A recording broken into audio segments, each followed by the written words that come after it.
ஒரு பையனுக்கு sports bike மேலே ரொம்பவே ஆசை. அவன் ஒரு பெரிய பணக்கார வீட்டு பையன். அவங்க அப்பா கிட்ட போய் கேட்குறான், அப்பா எனக்கு இப்போ ஸ்போர்ட்ஸ் பைக் வேணும் அப்படின்னு சொல்லிட்டு. அதுக்கு அவங்க அப்பா சொல்றாரு, நீ என்னைக்கு இந்த டிகிரியை நல்லபடியாக படிச்சு முடிச்சுட்டு அந்த சர்டிஃபிகேட்டை எங்கிட்ட கொண்டு தாரியோ அன்னைக்கு உனக்கு ஸ்போர்ட்ஸ் பைக் நான் வாங்கி தரேன், இது என்னோட ப்ராமிஸ் அப்படின்னு சொல்றாரு. இவனும் நம்ம அப்பா ப்ராமிஸ் பண்ணிட்டாரு அப்படின்னு சொல்லிட்டு கஷ்டப்பட்டு 3-4 வருஷம் படிக்கிறான். படிச்சு முடிச்சு அந்த சர்டிஃபிகேட்டை அவங்க அப்பா கிட்ட கொண்டு கொடுக்குறான். கொடுத்துட்டு அவன் கேட்குறான், அப்பா நீங்க இப்படி எனக்கு ஸ்போர்ட்ஸ் பைக் வாங்கி தரேன்னு சொன்னீங்களே, பைக் எங்க அப்படின்னு கேட்குறான். அவங்க அப்பா சிம்பிளா அவனை கட்டி பிடிச்சிட்டு அவனுக்கு ஒரு புக்கை ப்ரெசென்ட் பண்றாரு ஒரு ஹாப்பியா. அவனுக்கு அந்த புக்கை பார்த்தோன்னே வெப்பரான தாங்க முடியல.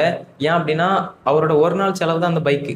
ஸோ அதை கூட நமக்காக வாங்கி தர முடியலையே இவரால் அப்படின்னு சொல்லிட்டு கோவத்தில் வீட்டை விட்டு வெளியே போயிடுறான். 10-15 வருஷம் ஆகுது. அவனும் ரொம்ப கஷ்டப்பட்டு அவனோட லைஃப்ல செட்டில் ஆகி ஒரு பொண்ணையும் கல்யாணம் பண்ணி 2-3 குழந்தைகளோட சந்தோஷமா இருக்கான். ஆனாலும் அப்பப்போ அவனுக்கு அவங்க அப்பாவோட தாட் வந்துகிட்டே இருக்கு.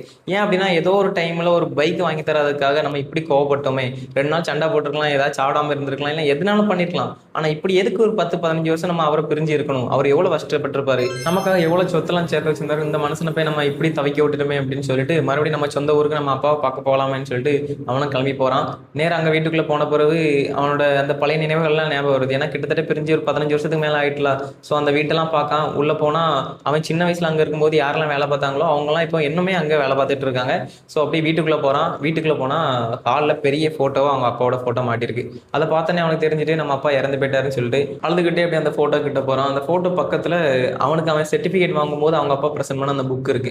அதை ஒவ்வொரு பேஜா அவங்க அப்பாவோட நினைவோடு அப்படியே திருப்பிட்டே இருக்கான்.